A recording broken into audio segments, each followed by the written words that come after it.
के करगिल युद्ध के शहीदों को आज याद कर रहा है।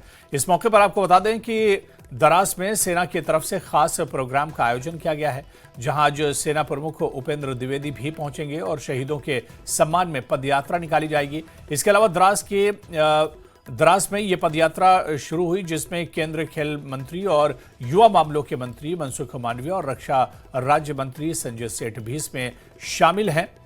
और करगिल की शौर्य गाथा की अगर बात करें तो युद्ध में करीब 2 लाख भारतीय सैनिक शामिल हुए थे। 3 मई 1999 से 26 जुलाई 1999 तक, यानी तकरीबन 2 महीने तक ये जंग चली थी और 527 सैनिक इसमें शहीद हुए थे। 1363 जवान घायल हुए थे इस जंग में MiG-27 MiG-29 का इस्तेमाल भी हुआ था और पाकिस्तान के 700 से ज्यादा सैनिक मारे गए थे और भारत की शानदार विजय हुई थी इस जंग में।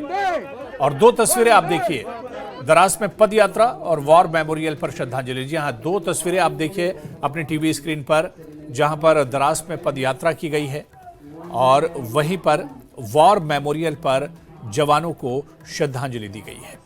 इस मौके पर केंद्रीय मंत्री मनसुख मांडविया को भी देखा जा सकता है। पदयात्रा में उन्होंने हरी झंडी दिखाकर पदयात्रा को रवाना किया और पदयात्रा की ये तस्वीरें हम कि देश के युवा विकसित भारत बनाने के लिए, अपना दायित्व अदा करने के लिए और शहीदों के प्रति अपना समर्पण भाव व्यक्त करने के लिए ऐसी पदयात्राओं के द्वारा अपना कर्तव्य का निर्वहन कर रहे हैं।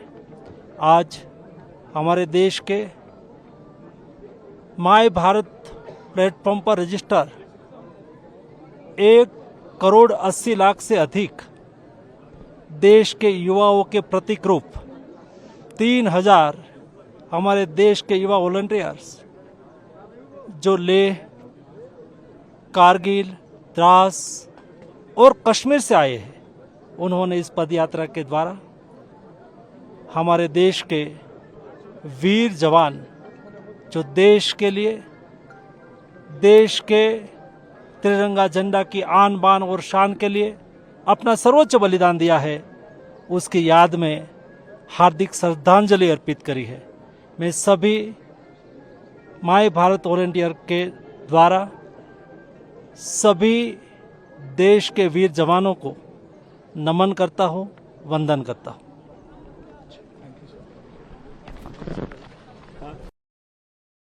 कर रहे थे इस मौके पर उन्होंने करगिल में जो जवान शहीद हुए उन्हें नमन किया, श्रद्धांजलि पेश की। और इस मौके पर आप देखिए कि द्रास में पदयात्रा भी निकाली गई शहीदों की याद में। करगिल के योद्धाओं को सलाम पेश किया गया और ये तस्वीर भी आप देखिए, पदयात्रा की तस्वीरें हैं जहां द्रास में पदयात्रा निकाली गई और बड़ी संख्या में एनसीसी कैडेट्स।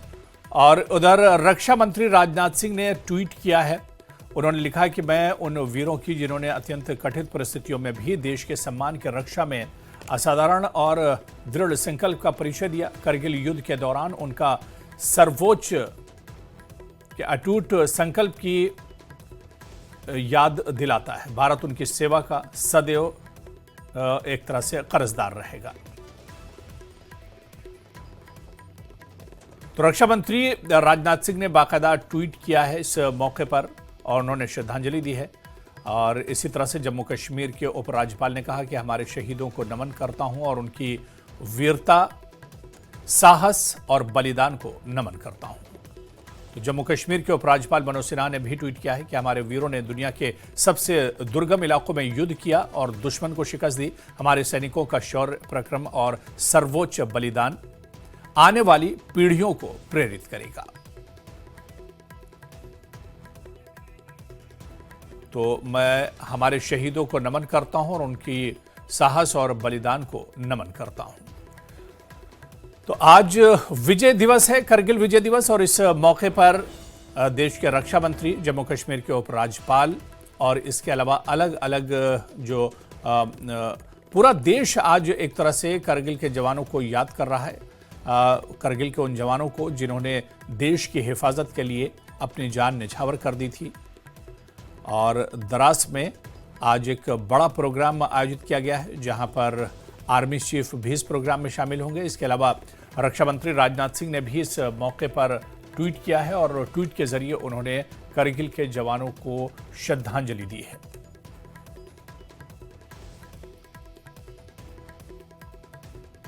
तो 26 जुलाई 1999 को युद्ध समाप्त हुआ था, बाकायदा युद्ध समाप्त होने का ऐलान किया गया था और आज एक बार फिर विजय दिवस मनाया जा रहा है। करगिल के योद्धाओं को सलाम पेश किया जा रहा है। इस मौके पर जम्मू कश्मीर के उपराज्यपाल मनोज सिन्हा ने ट्वीट किया है और करगिल के और प्रधानमंत्री नरेंद्र मोदी का ट्वीट भी है। उन्होंने भी ट्वीट किया है कि देशवासियों को यह अवसर हमें मां भारती के उन वीर सपूतों के तो देशवासियों को करगिल विजय दिवस की ढेरों शुभकामनाएं। इस अवसर पर हमें मां भारती के उन वीर सपूतों के अप्रतिम साहस और शौर्य का समर्पण कराता है, जिन्होंने देश के आत्मीय सम्मान की रक्षा के लिए अपना जीवन समर्पित कर दिया। मातृभूमि के लिए मर मिटने का उनका जज्बा हर पीढ़ी को प्रेरित करता रहेगा। जय हिंद। तो प्रधानमंत्री नरेंद्र मोदी ने बाकायदा ट्वीट किया है और उन्होंने करगिल के जो जवान थे उन्हें श्रद्धांजलि दी है।